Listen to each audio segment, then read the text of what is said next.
You did what you were told was supposed to work. You tried to be reasonable, you listened before speaking, and you held back until you were sure. You adjusted your views when new information appeared, and somewhere along the way you started falling behind. Not dramatically, quietly.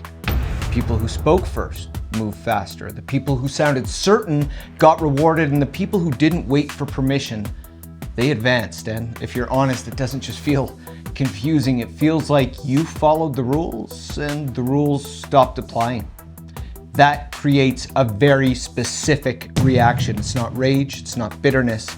It's just the low-grade sense that something shifted while you were still playing fair.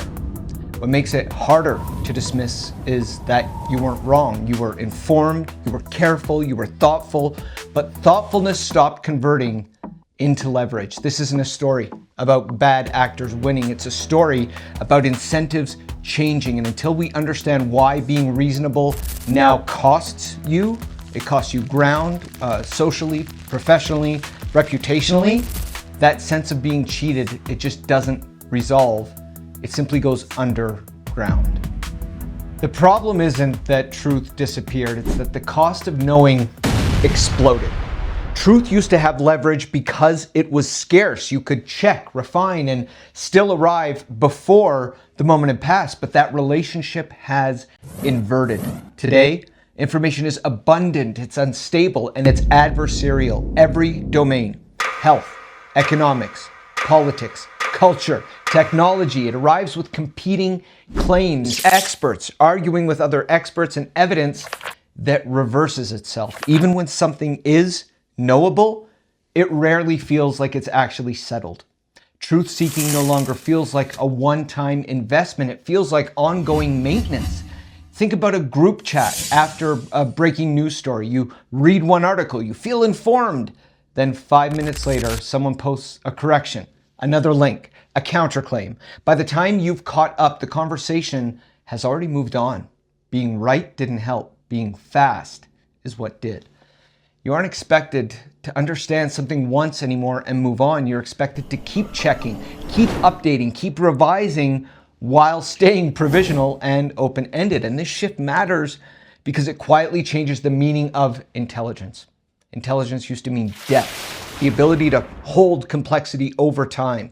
In overloaded environments, intelligence gets reinterpreted as speed, how fast you can arrive at a usable position and move on. Daniel Kahneman's distinction between effortful and effortless thinking, it stops being abstract here. When effort stops paying socially, the system rewards those who minimize effort. That's not a failure of reasoning, it's a failure of incentives. And this is where reasonableness quietly changes meaning. Reasonableness assumes time. Time to check, time to qualify, time to explain.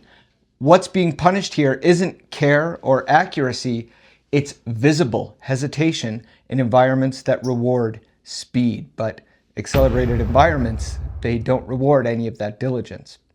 They reward decisiveness, repetition, and early frame setting. Being careful doesn't read as virtue anymore, it reads as delay. So people adapt.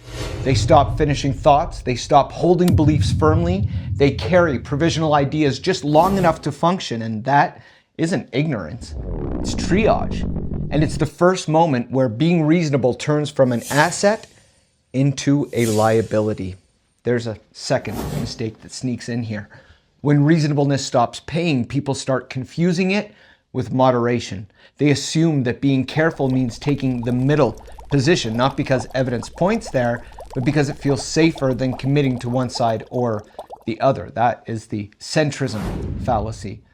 Truth doesn't live halfway between claims just because they're in opposition. Sometimes the middle is empty. Sometimes one side is wrong, but in accelerated environments, occupying that center feels like neutrality, even when it's simply indecision in disguise. And that is how being reasonable quietly turns into being irrelevant.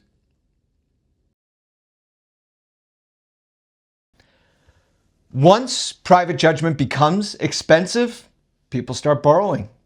Le Bon described this a century ago. Crowds don't reason, they stabilize. They follow signals that reduce uncertainty, not arguments that increase effort. You don't need to accept every detail of his era to recognize the shape of the phenomenon. Dan Hancock's Multitudes, that book, it updates the picture. Modern crowds, they don't gather, they drift. Alignment, it happens sort of without any active coordination.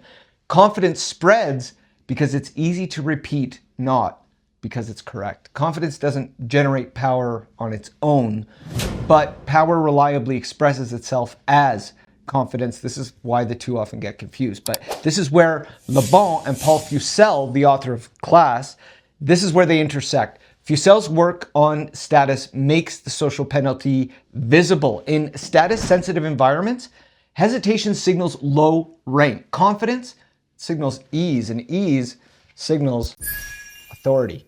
Signals that reduce effort also reduce risk. This is why crowds don't ask, is this right? They ask, does this let me stop thinking? Accuracy asks for patience, but confidence offers you relief. And when people are tired, relief wins. That's why confident nonsense often outruns careful actual sense. The crowd doesn't punish error as harshly as it punishes hesitation. Being wrong together is always cheaper than being uncertain alone. And under sustained overload, people don't resolve uncertainty. They don't investigate it. They simply maneuver around it. This is where the break becomes structural. Arendt warned that factual truth doesn't vanish when attacked. It vanishes when it loses force, when defending it costs more than living without it does. In earlier environments, accuracy helped you act better, helped you avoid mistakes. That depended on stability, but stability is gone these days. Even when you do the work, read carefully, compare sources, think things through, the payoff is uncertain. Corrections arrive faster than conclusions do, and the environment rarely waits for you to finish thinking. So accuracy starts to feel like a bad investment. In fast, public, reputation-driven environments, accuracy stops paying immediately. Not everywhere, but where speed outruns verification. People don't abandon truth in principle, they downgrade it in actual everyday practice. The question quietly changes from, is this true, to, is this usable? A claim doesn't need to be right, it just needs to be survivable. And this is where Foucault matters, stripped of slogans. Knowledge doesn't move on its own. It moves when it is carried. Truth without backing has no leverage. When institutions and norms that support truth weaken themselves, accuracy stalls even when it remains openly available. Beliefs turn into lightweight assets. They're easy to hold, easy to drop, easy to repeat. Not because people stopped caring, but because caring stopped working.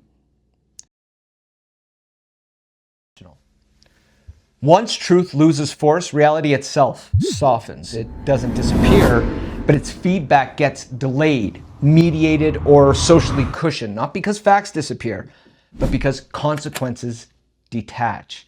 Hancock's Multitudes captures what this actually looks like in practice, a world where collective behavior emerges without a shared belief. People repeat without conviction. They participate without agreement. Contradiction persists without any resolution.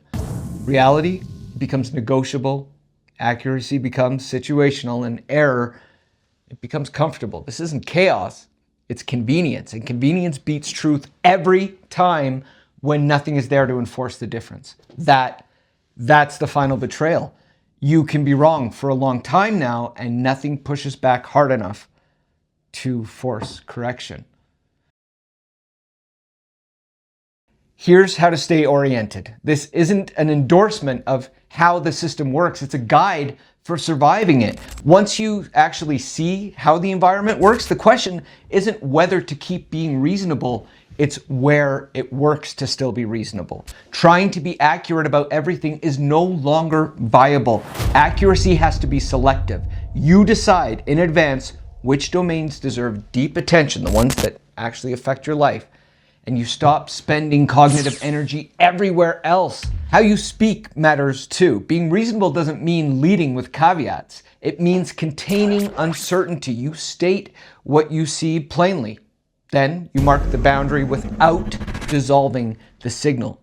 You also stop revising in public every time the ground shifts. You track developments privately and you speak when something structural has changed. Some environments reward speed so aggressively that careful thought just can't compete. When that's true, you got to relocate your reasoning into slower contexts, places where memory exists and conclusions don't evaporate. You also stop assuming that truth will protect you on its own. Accuracy without backing, that's fragile.